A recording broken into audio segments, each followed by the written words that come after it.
ये कहानी है कौवे और उल्लू के बैर की।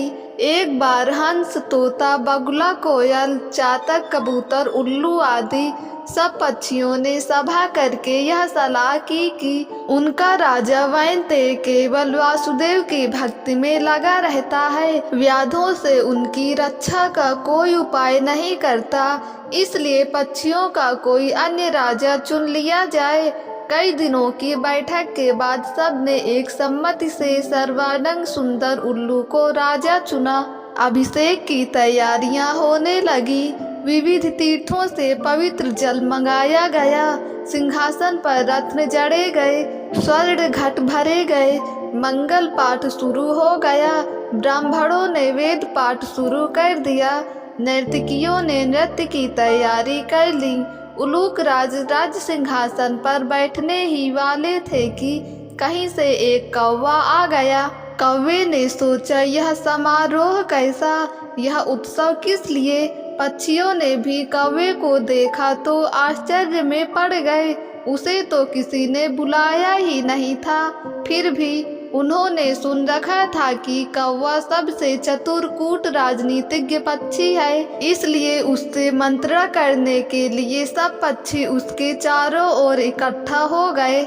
उलूक राज के राज्याभिषेक की बात सुनकर कौवे ने हंसते हुए कहा, यह चुनाव ठीक नहीं हुआ। मोर, हंस, कोयल, सारस, चक्रवाक, सुक आदि सुंदर पक्षियों के रहते दीवांध उल्लू को टेढ़ी नाक वाले अप्रियदर्शी पक्षी को राजा बनाना उचित नहीं है। वह स्वभाव से ही रौद्र है और कटुभाषी है। फिर अभी तो वैनतेय राजा बैठा है। एक राजा के रहते दूसरे को राज्यासन देना विनाशक है। पृथ्वी पर एक ही सूर्य होता है, वही अपनी आभा से सारे संसार को प्रकाशित कर देता है। एक से अधिक सूर्य होने पर प्रलय हो जाती है।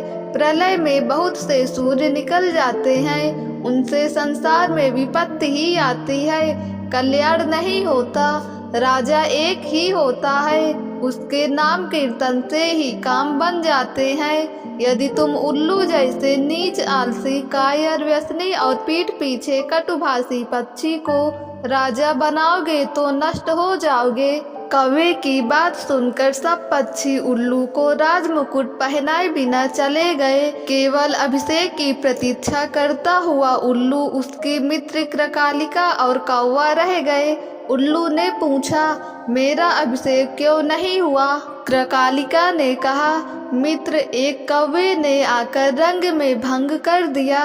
शेष सब पक्षी उड़कर चले गए हैं, केवल वह कौवा ही यहाँ बैठा है।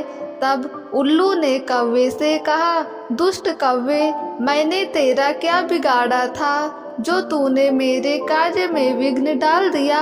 आज से तेरा मेरा वंश परंपरागत वैर रहेगा। यह कहकर उल्लू वहां से चला गया। कौवा बहुत चिंतित हुआ, वहीं बैठा रहा। उसने सोचा, मैंने अकारण ही उल्लू से वैर मोल ले लिया। दूसरे के मामलों में हस्तक्षेप करना और कटु सत्य कहना भी दुष्टप्रद होता है।